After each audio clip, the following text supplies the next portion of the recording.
Hello everyone. तो आज से हम पढ़ने वाले हैं जनरल साइंस।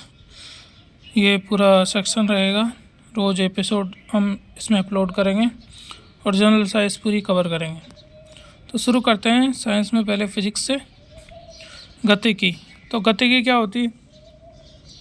गतिकी होती है यांत्रिकी की वह शाखा जो वस्तुओं की गति के कारण पर ध्यान न देते हुए उनकी गति के अध्ययन के साथ व्यवहार करती है। तो ये सिंपल सी इसकी क्या है डेफिनेशन। विराम और गति। विराम को हम क्या बोलते हैं? Rest and motion. तो रेस्ट और मोशन की स्थिति को कब कैसे डिफाइन किया जा सकता है वो देख लेते हैं।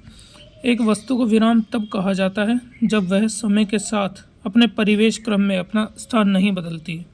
मतलब स्पेस के रेस्पेक्ट में अगर कोई चीज़ अपना पोजीशन चेंज नहीं कर रही है तो हम उसको बोलेंगे कि वो रेस्ट पर है। एवं इसे गति में तब कहा जाता है जब समय के साथ इसके परिवेश के क्रम में अपना स्थान बदल देती है। और यदि स्पेस के अकॉर्डिंग और टाइम के अकॉर्डिंग किसी वस्तु के पोजीशन में चेंज होता है तो उसको हम क्या बोल देते हैं? उसको हम बोल देते हैं कि वो मोशन में है। ओके। अब गति कौन कौन सी हो सकती है? सबसे पहले गति हो सकती है सरल रेखीय गति। सरल रेखीय गति क्या होती है? अगर मान लो कोई ऑब्जेक्ट यहाँ है, वहाँ से केवल एक सीधी रेखा में यदि कोई वस्तु मूव कर रही है, गति कर रही है, तो उसको हम क्या बोलेंगे? सरल रेखीय गति। क्षैतिज सड़क पर चलती कार, जैसे कि गुरुत्वाकर्षण के अंतर्गत गति। अगर ऊपर से किसी चीज़ को छोड़ेंगे तो एक परपेंडिकुलर लाइन में वो नीचे की तरफ आएगी। दूसरा होता है कोणीय गति। कोणीय गति क्या होती है? जैसे कि वृत्त पर गतिमान एक कण, अगर एक सर्कल है, इस सर्कल के ऊपर अगर ये कोई पार्टिकल है जो मूव कर रहा है इधर की तरफ, पहले यहाँ था, फिर यहाँ आ गया, फिर यहाँ आ गया, तो हम उसको क्या बोलेंगे? कि पर कोणीय गति कर रहा है। प्रक्षेप्य गति क्या होती है? अगर किसी चीज़ को यहाँ से फेंका जाए, पहले ऊपर जाएगा फिर बाद में नीचे आएगा, तो इसको हम क्या बोलते हैं? प्रक्षेप्य गति या प्रोजेक्टाइल मोशन बोलते हैं। फिर मशीन की गति होती है, शाफ्ट का घूर्णन आदि। फिर होती है घूर्णीय गति, जैसे कि पंखे की गति। पंखा छत से टंगा रहता है, अब ये पूरा क्या है, ऐसे के ऐसे घूमता रहता है, तो इसको हम क्या बोलते हैं? घूर्णीय गति बोलते हैं। यदि कोई वस्तु समय के बराबर अंतराल में बराबर दूरी तय करती है तो इसे एक समान गति कहते हैं। तो एक समान गति क्या होती है? एक समान गति का मतलब होता है एक समय में, फिक्स समय में उतनी ही दूरी तय करती है जितनी उतने ही समय में दूसरी बार तय करती है। मतलब delta S by delta T क्या है? कांस्टेंट है, तो उसको हम क्या बोलेंगे? एक समान गति बोलेंगे। यदि कोई वस्तु समय के बराबर अंतराल में असमान दूरी तय करती है तो उसको हम क्या बोलते हैं? असमान गति बोलते हैं। तो एक समान गति को तो हम क्या बोलते हैं? Uniform motion.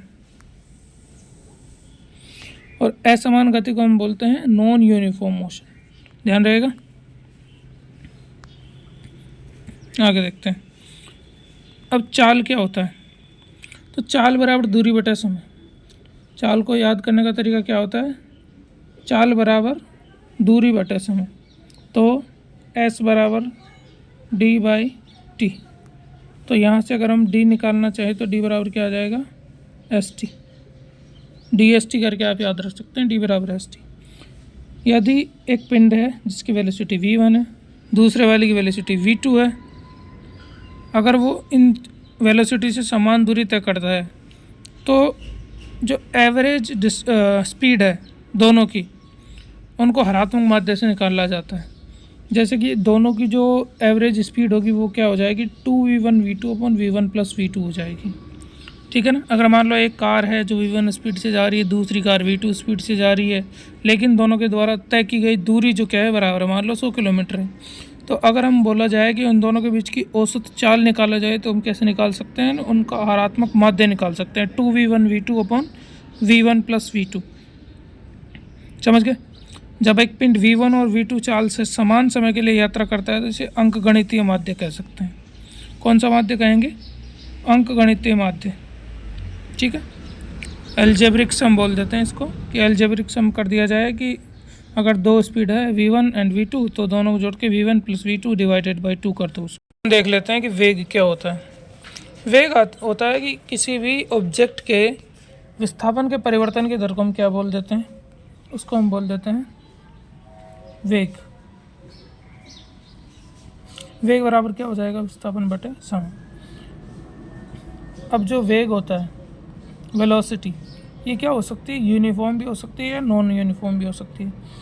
अगर एक समान वेग में तो हम तब कहेंगे जब ये समय के बराबर अंतराल में समान विस्थापन से गुजरती है, और अगर ये समान नहीं है, दोनों प्रोपोर्शनल रिलेशन नहीं है, तो हम उसको क्या बोलेंगे, असमान। औसत वेग को हम क्या बोलेंगे, विस्थापन का कुल समय, मतलब कुल विस्थापन कितना हुआ है डिवाइडेड बाय उस विस्थापन के लिए लिया गया टाइम क्या है। ठीक है, अब हम देख लेते हैं त्वरण क्या होता है। क्या होता है त्वरण? त्वरण को हम बोलते हैं एक्सेलरेशन।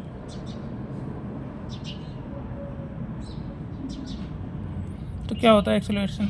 एक्सेलरेशन होता है कि वेग के परिवर्तन की समय दर, मतलब कि क्या बोलेंगे इसको, delta we divided by delta T बराबर, इसको क्या बोल देते हैं, ए से डिनोट करते हैं, त्वरण बोलते हैं। ठीक है, त्वरण वेग में परिवर्तन डिवाइडेड बाई लिया गया समय। ये एक सदिश राशि है और इसकी मानक इकाई जो होती है मीटर पर सेकेंड स्क्वायर। क्या बोल रहे हैं इसको, मीटर पर सेकेंड स्क्वायर। समय के निश्चित बिंदु पर होने वाला त्वरण को तात्क्षणिक वेग, इंस्टेंटेनियस, इसको हम किससे डिनोट करेंगे, वी आई से, इंस्टेंटेनियस वेलोसिटी। जब एक पिंड का वेग समय के साथ बढ़ता है तो इसका त्वरण धनात्मक होता है, और यदि वेग समय के साथ घटता है तो इसका त्वरण ऋणात्मक हो जाता है। अगर वेलोसिटी डेल्टा वी पॉजिटिव है तो पॉजिटिव ए, और डेल्टा वी नेगेटिव है तो नेगेटिव ए। ठीक है, इसको मंदन कहा जाता है या फिर डिसेलरेशन बोल देते हैं। और यदि त्वरण समय के साथ चेंज नहीं होता है तो उसको क्या बोल देते हैं, कांस्टेंट एक्सेलरेशन बोल देते हैं। ठीक है, समान रूप से त्वरणशील गति का समीकरण, मतलब लीनियर मोशन के लिए हमारे पास क्या है, कुछ फॉर्मूलाज है। उसके लिए हमें क्या मानना पड़ेगा, ए क्या है, कांस्टेंट है, मतलब त्वरण क्या नहीं हो रहा है, चेंज नहीं हो रहा है समय के साथ। उसके लिए हमारे पास गति के नियम है, कुछ सरल रेखा में अगर गति कर रहे हैं तब। अब देखो, आरंभिक वेग क्या मान लिया हमने, u, अंतिम वेग v, त्वरण को हमने मान लिया e, और तय की गई दूरी को हमने क्या मान लिया, s। तो गति के समीकरण क्या रहेंगे, पहला समीकरण क्या है, v बराबर u प्लस एस, मतलब फाइनल वेलोसिटी निकालनी हो तो initial velocity plus acceleration multiplied by T. ठीक है, s निकालने का फॉर्मूला होता है U T plus half A T square, ये होगी इक्वेशन नंबर 2। v स्क्वायर बराबर यू स्क्वायर प्लस 2as, ये क्या होगा, इक्वेशन नंबर 3। यदि कोई पिंड गुरुत्वाकर्षण के अंतर्गत मुक्त रूप से, इसको हम बोलेंगे फ्री फॉल, मुक्त रूप से गिरता है तो उपयुक्त समीकरण में ए को जी से साबित कर दिया जाता है। तो ए को बराबर क्या कर देंगे, जी। अब चूंकि जी डाउनवर्ड डायरेक्शन में लग रहा है तो हम उसको क्या लेते हैं, माइनस ऑफ जी। ओके, इसकी वैल्यू होती है 9.8 मीटर पर सेकेंड स्क्वायर। ओके, अब यदि एक वस्तु को ऊर्ध्वाधर रूप ऊपर की ओर फेंकी जाती है, मतलब वर्टिकली ऊपर फेंका जाता है, तो गति के सभी समीकरण में ए को माइनस जी से रिप्लेस कर दिया जाता है। अगर एक्सेलरेशन 0 है, कांस्टेंट स्पीड है, तो एक पिंड के लिए वेग समय ग्राफ या फिर वेग और समय के मध्य का ग्राफ समय अक्ष के समांतर होगा। मतलब ये टी है तो ऐसे हो जाएगा। त्वरणशील या मंदन पिंड के लिए ग्राफ सरल रेखीय समय अक्ष और वेग अक्ष पर झुका होता है। एक त्वरणशील या मंदक पिंड के लिए दूरी समय के मध्य ग्राफ सदैव परवलय होता है, ऐसे। समान त्वरणशील पिंड के लिए त्वरण समय ग्राफ समय अक्षों के अक्ष के समरेखीय होता है, और समान त्वरण के संबंध में स्थान और वेग के मध्य का ग्राफ सदैव परवलय होता है। समरूपी त्वरणशील गति के संबंध में वेग और समय के मध्य का ग्राफ सदैव सरल रेखीय होता है, और विस्थापन की ढाल समय ग्राफ वेग प्रदान करता है और वेग की ढाल समय ग्राफ। अब प्रक्षेप्य गति हम अगली क्लास में पढ़ेंगे, तो इस वीडियो को जल्दी से जल्दी लाइक करें, चैनल को सब्सक्राइब करें और दोस्तों के साथ शेयर करें। Thank you for watching.